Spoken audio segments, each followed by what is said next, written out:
what is payola? Explaining this directly is not an interesting video. Instead, let's do a little bit of a demo today. Instead of just describing things, I'm just going to show you what's up. And at the end of this video, we'll talk a little bit more about what's coming up and what other features Payola can provide that are actually going to be a little bit more disruptive than what we're going to start by looking at. But you've got to start somewhere. To do this, we're going to head down to a client processing facility in Warm Springs, Virginia. And we're going to check out how they use Payola. And let's hop in the car. And don't forget to stick around to the end of the video. I'm going to tease a little bit of a new feature. All right, let's check it out.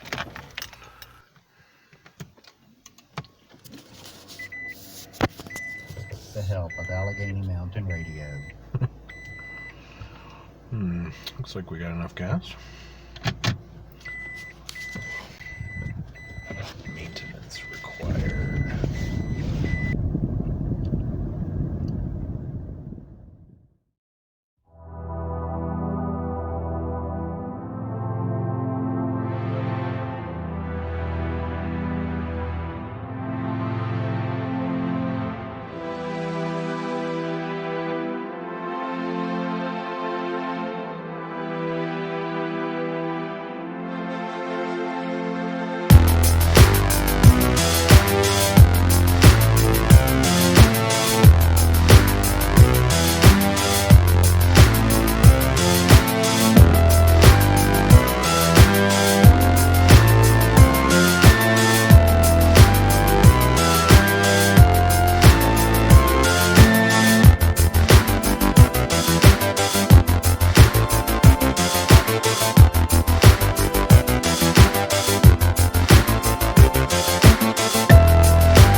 Staff educate our students in how. All right, this doesn't look too much like a chicken farm. Actually, it's an orchard. That Moody's reports 55% of students from 9th and 12th grade plan on going to school. Apple trees and chickens. And you can see those bright shapes there are chicken tractors that are moving in between the trees. And you see this guy here, that's the owner of the orchard. Guy named Will. He's really nice. Wave hi, Will. How you doing, buddy? He's a nice guy. We're going to come back to this in a little bit, but this is one of the main places that chickens are pastured at Oakley Farm to help create the symbiotic relationship between chickens and trees, oddly enough.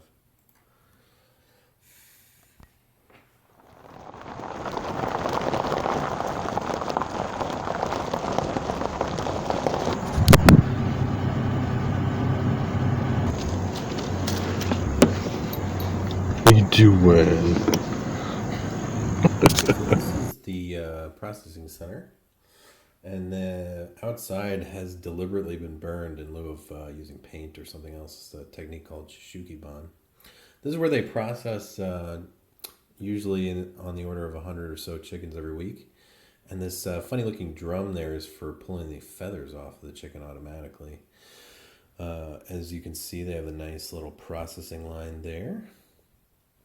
And this is Jim in a second here, pulling up in his little Japanese pickup truck, and he's squeezing the life out of me there.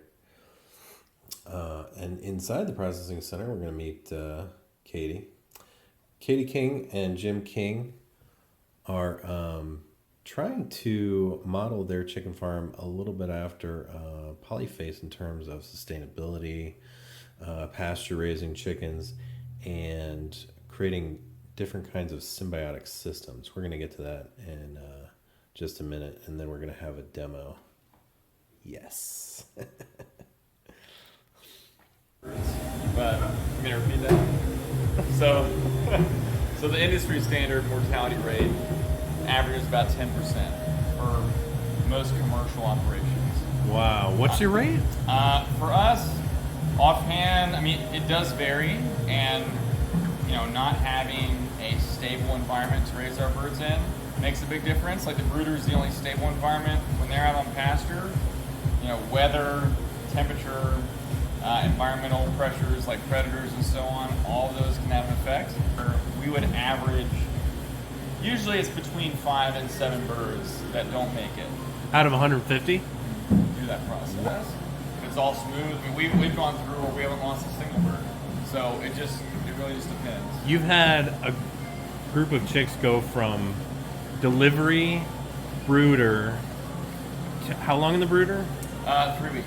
3 weeks in your brooder to being on the pasture 5 weeks. Yeah. for 5 weeks, and you harvested every bird. An important point. Jim and Katie are able to achieve these really phenomenally low loss rates because of how much work they're putting in and how they're carefully managing their our feed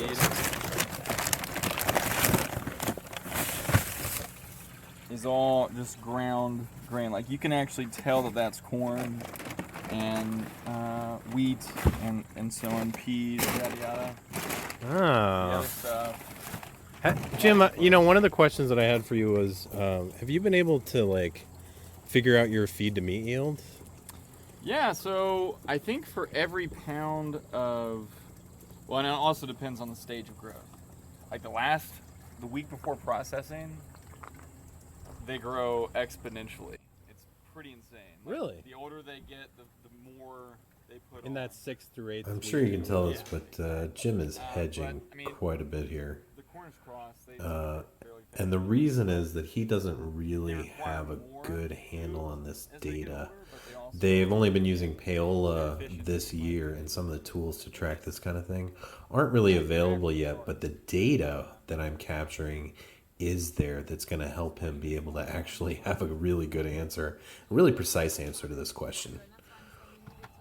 I know, I did a whole business plan about it. Yeah, he's not sure what the answer to this question is. He knows it intuitively.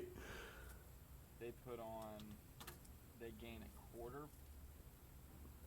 For every some amount of food, they eat some amount of food. Laying hens subsist every day. They have to consume at least a third of a pound of supplemental feed Whoa. to maintain their lay rate. Really?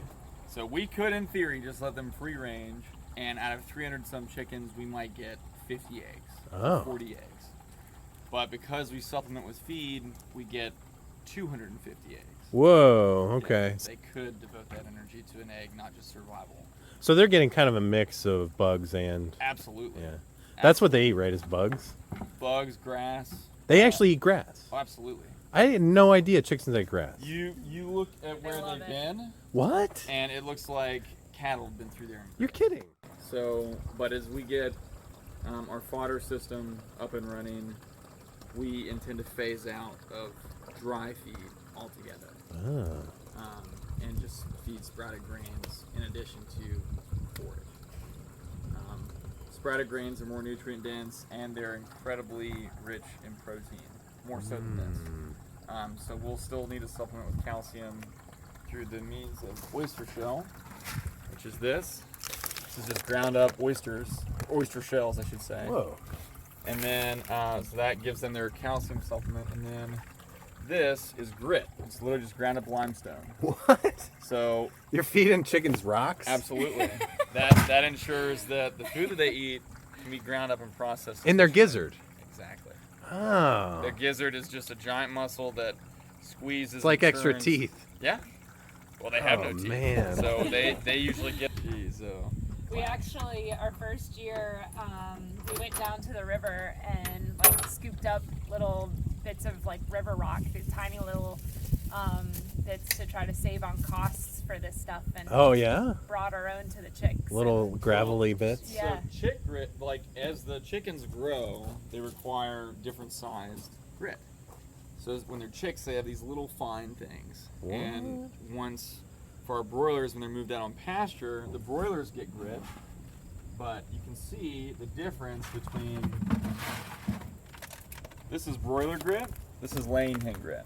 Whoa! Yeah. Isn't Those that are crazy? huge! Yeah. So the laying hens they need a larger size stone because they're older, their gizzards are more developed, and they can handle a bigger Dude, pebble. I had no idea that Yeah. you would have to actually give them that. Oh, absolutely. And some people rationalize and say, oh, they can find rocks on pasture.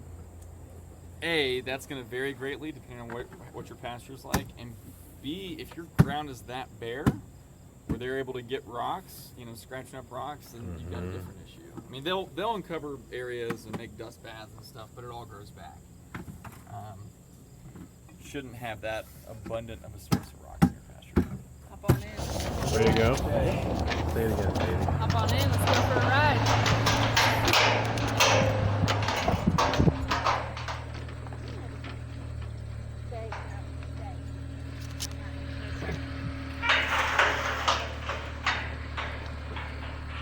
He's not allowed in. The hound? The hound? The duck. We have ducks up. What type of trees are these? Apple trees, all different kinds of apple trees. There's about 2,000 in here, but there'll be a little more than that. They have a nursery row that they're growing. There are 2,000 apple trees in this orchard? Oh yeah. So, Katie, how many chickens are in each one of these? About 75. Whoa. We raise them in batches of 150 and then break them up into groups of 75 when they move out onto pasture. Whoa, so look at this. This is where you had... Uh-huh. How long ago was it in this spot? Yesterday.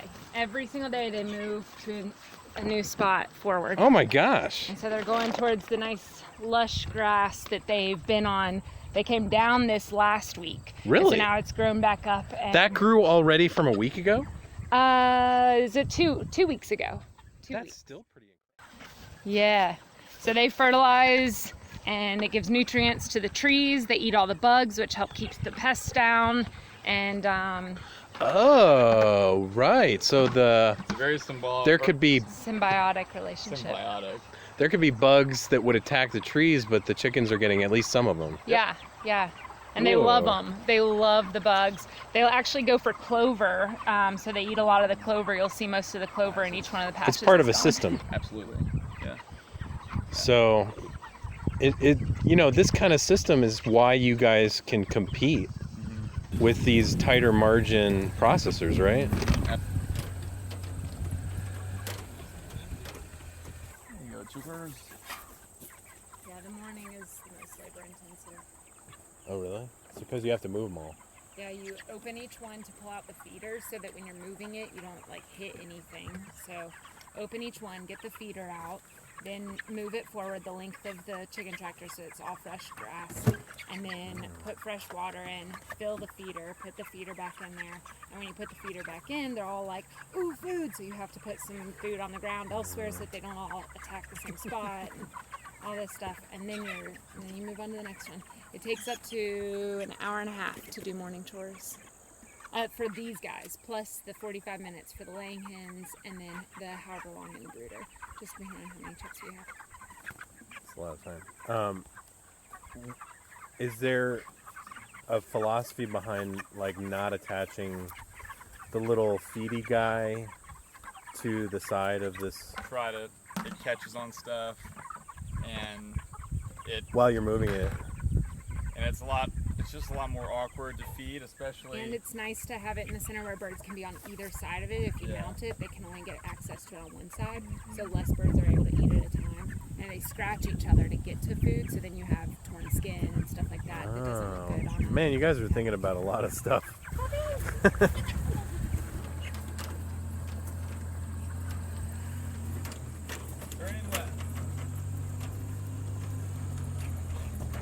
Come on, girls!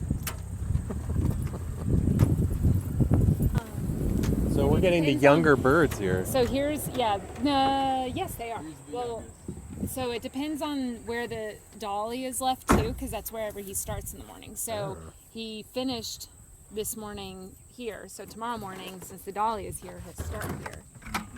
So yeah, he has to carry that dolly from each chicken tractor for the morning chores. Is it like a big lever with wheels on it? Mm-hmm. Oh my god. And all the compost that we use throughout the year, so like all the bedding from the brooder and any of the offal after processing and all that kind of stuff, once it becomes broken down enough, we put it all the way down the row. And so we're slowly there. You'll see some rows down at the bottom of the orchard that already have the compost, but these ones don't have it quite yet. But we'll have it going all the way down the row around. It's kind of mulch, like a natural mulch that'll go down the trees. I feel like you're supercharging these trees. I mean, you guys won't know for years if this has made trees faster or anything like that, will you? Or at least not for... No, and we've done soil testing. Oh, yeah? Did that a few months ago, 2 or 3 months ago, I think. And we soil tested areas where the chickens have not been, and then we soil tested areas where they have been so that we can see the difference. Yeah. And see what's happening and how it's affecting. And where we tested for where the chickens have been, it wasn't even, it's where they've been like 2 or 3 weeks prior. So nothing immediate. Down here. And that's another thing too. You see how the chickens really either mow or mash the grass down. That exposes dormant seed that would normally be snuffed out by stuff that grows up really tall. So clover is usually something that emerges because there's clover seed everywhere. But because it's not exposed to sunlight, it just remains dormant. Oh, and then the chickens like to eat that too. The chickens love the clover. We remove this every time and put a new thing on. So it's That's like a VDAC thing that they wanted? No, it's just personal preference. We don't want to soil the handles. So. Oh, okay, yeah, you're just trying to be extra clean. Yeah, so and that way we still sanitize things, but that just gives us a clean surface we can grab and then remove after that. So. You know, I've been, one of the things that I wanted to capture in the video was the fact that, you know, using a computer or a phone would mean touching a surface. Right. Right, so have you perceived any impact on, is it helpful to have a foot pedal that... It's absolutely essential. Absolutely essential. Got all the same. Wait. Yeah, it did. Dang it. Okay. Anyways. So I think Jim and I Katie don't are know a if little bit nervous about being filmed. But this is the part where they're using a special system that helps them track the weight of each and every bird that they are packaging.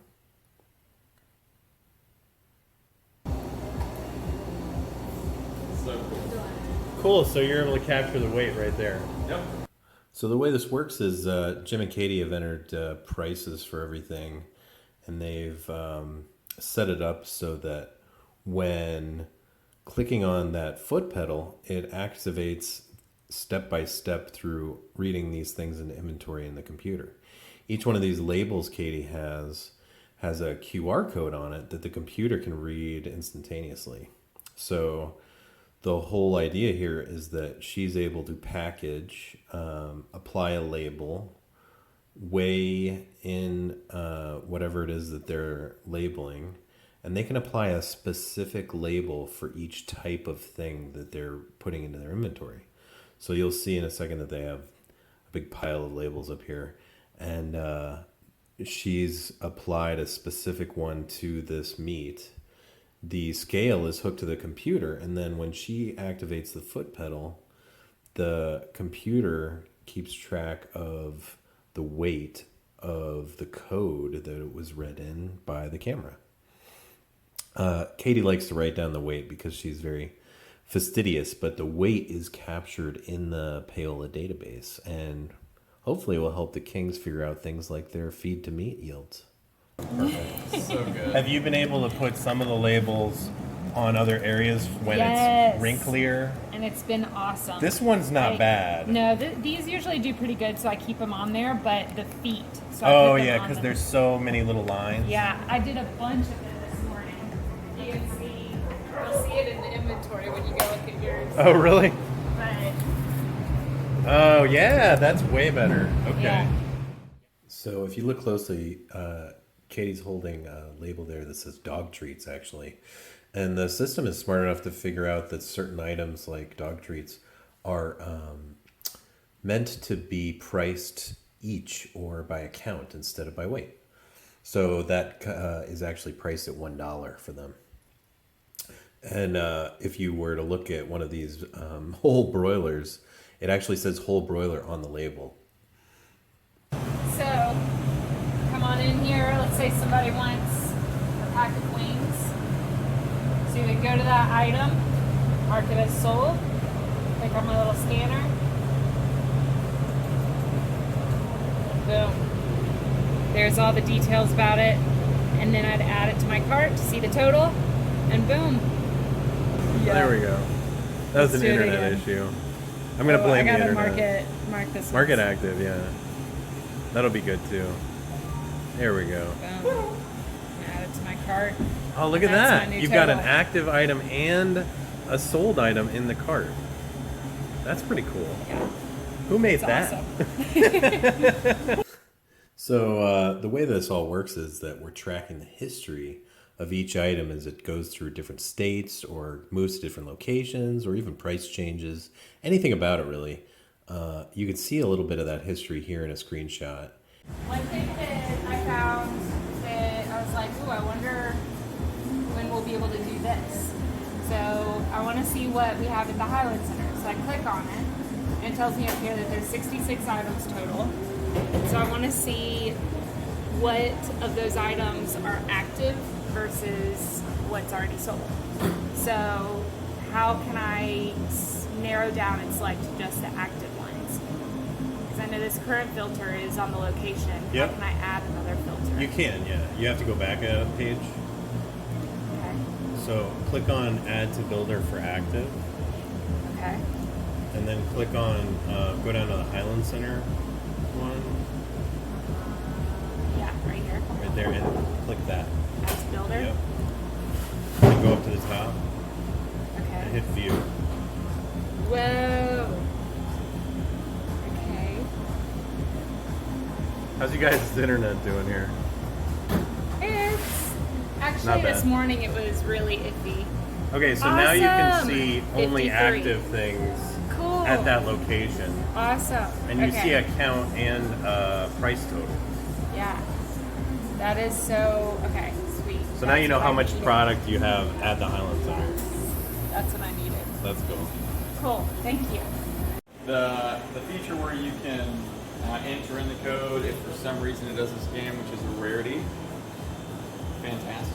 I was explaining to Katie the other day about how she was like, "What if I enter it, but there's two that have those four things?"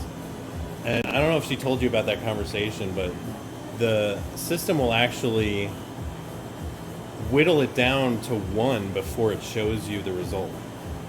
So Which is awesome. when you're typing it in, it's checking, and as you type the third letter, it says, "Oh, how many are there?" And it says 2 or 4 or whatever. And then when you type the fourth or fifth letter, it says 1, That's and it amazing. and it scans it. That is nuts. Pretty amazing. It's really responsive. My typewriter, one of them. I have some paper here ready to go.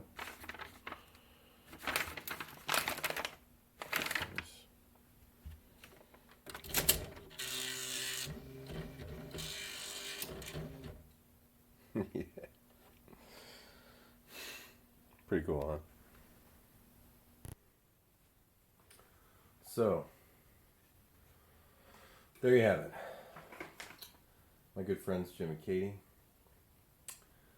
They have a premium product and they need a way to keep track of where everything is. And they need better integration between some of these things and their overall accounting. As promised, here's one of the new upcoming features of Payola. You might have noticed that their mobile app allows them to have a cart, but Payola's features for payment processing are still in beta and they're not using them yet. But one of the things that I started to look at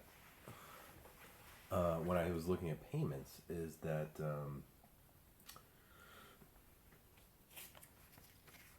a lot of people, especially in my area, are still using checks, including myself. I probably end up writing as many as 5 to 10 checks a month. And even if you don't use them anymore, chances are you get them.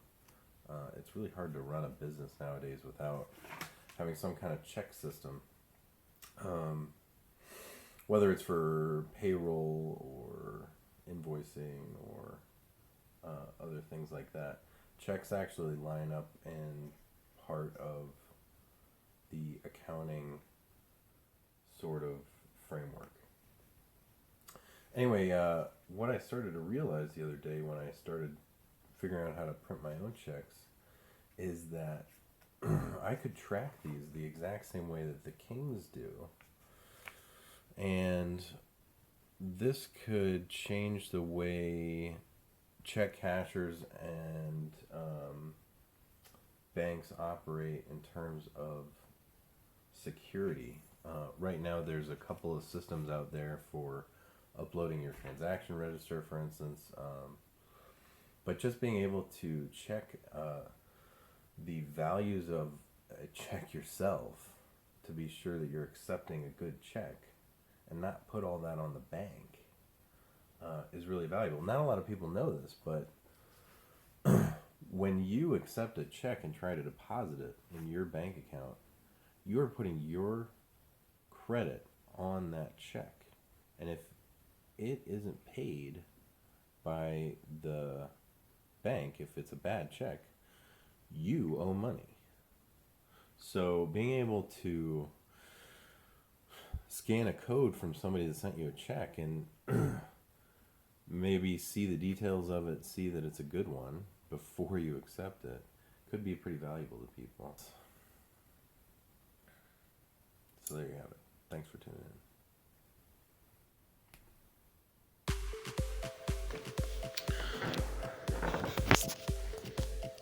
So I was just looking up at an old Kindle, trying to figure out if I could use its camera as a backup to film today.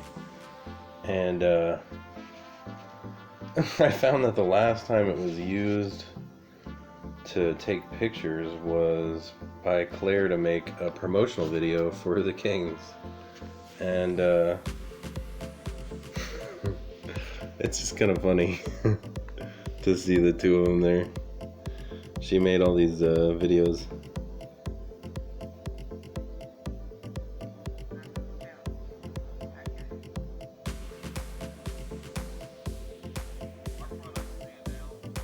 Wow. Good. There's their chickens.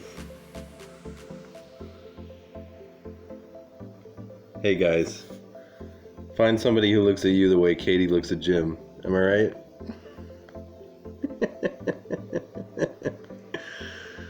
Oh my god, they're funny. Look at this.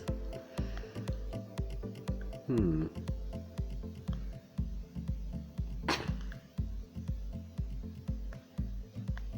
my god. Oh, that's just me. It's disconcerting to see yourself on video.